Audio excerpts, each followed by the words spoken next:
Okay, I'll get through this real quick, I swear. My story today comes from Kentucky Today, and the title is Governor Gives Progress Report on Medical Marijuana.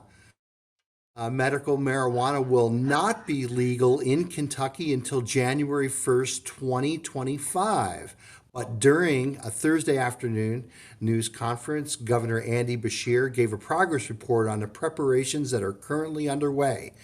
We have established a medical cannabis program, which is in the office that is going to do this work as part of the Cabinet of Health and Family Services, Bashir said. The office is preparing to communicate the implementation of this law with a new website that went live today. So moving forward, you can get updates on the implementation through the website kymedcan.ky.gov. Oh, the KY is killing me. Oh boy. He described what the website contains: guidelines and answers to frequently asked questions for providers, growers, physicians, APRNs, obviously some kind of registered nurse, and others with interest in the program. Bashir said the office also has pages on X, formerly known as Twitter, LinkedIn, so the public can follow along. Part of the legislation passed by the General Assembly earlier this year included the creation of a 9-member board of physicians and advisors to provide medical and scientific recommendations for the program. Bashir said that his board held its first meeting on Wednesday and took its first steps to ensuing Kentucky's has safe and effective access or a safe access and effective medical cannabis program. The governor also announced the formation of the Team Kentucky Medical Cannabis Work Group. This work group proposed is to study the evolving medical cannabis industry policy and the state of medical cannabis in our Commonwealth and around the country. This group will include individuals from state and local government, as well as folks from the private sector with relevant experience in law enforcement, agriculture, healthcare, workforce, and economic development. He said the work group will make recommendations to the program and to other state agencies that interact with this new law to make sure Kentuckians have safe access to medical cannabis.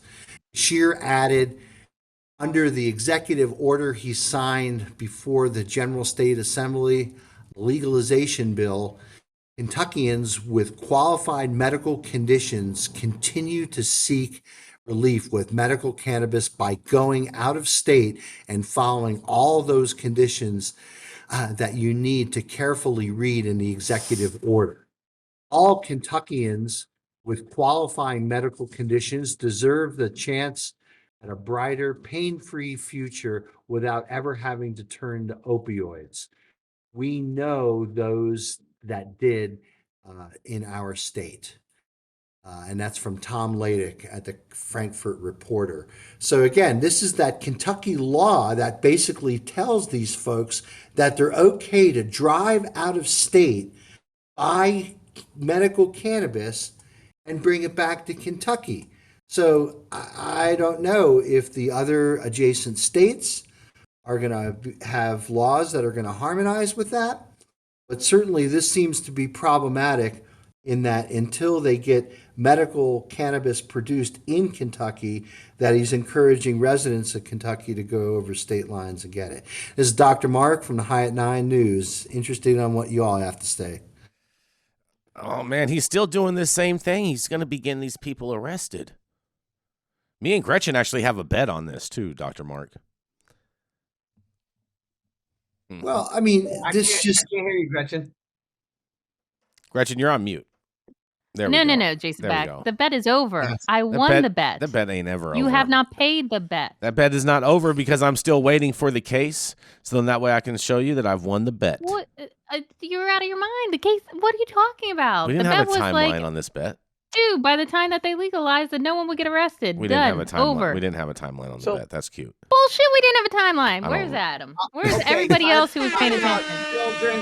One of you goes in that corner, the other goes in the other one. Here's the thing I needed to just sort of If insert. the world knew how much money Jason Beck owed me. Oh, yeah. Here's what I needed to insert, okay? Pro tip.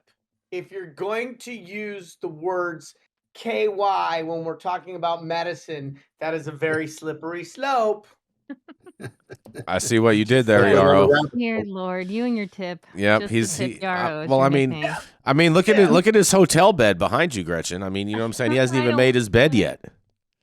I don't want He's still using it. I might not make my bed, but I sleep in it. Okay, all right. You made your bed, sleep in it.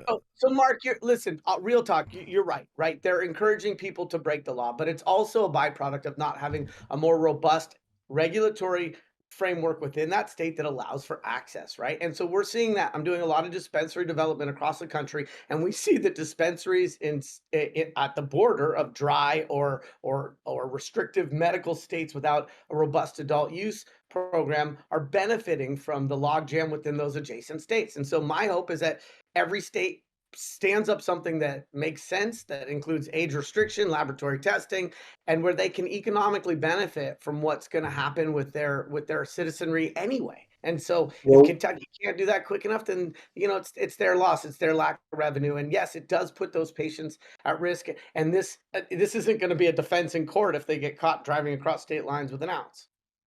Well, we got to remember, too, hemp is really big in Kentucky. There's a lot of hemp farming, a lot of hemp processing going on. So you got to believe that there's a lot of Delta 8 being transacted in the state of Kentucky. So what we're talking about here is Delta 9, and hemp-derived Delta 9 is now a thing, right? So you can put enough hemp-derived Delta 9 into, say, like a gummy, dilute it below that 0.3 threshold, and now those gummies can cross state lines, are available at gas stations, bodegas, and really 2 clicks after you've answered the I'm 21 yes, you can put in your credit card information to buy these things. Yeah, the THCA flower, I don't think is going to hold a lot of water, but I think this hemp-derived THC, where the THC is in the finished good, a lot lower than the 0.3%.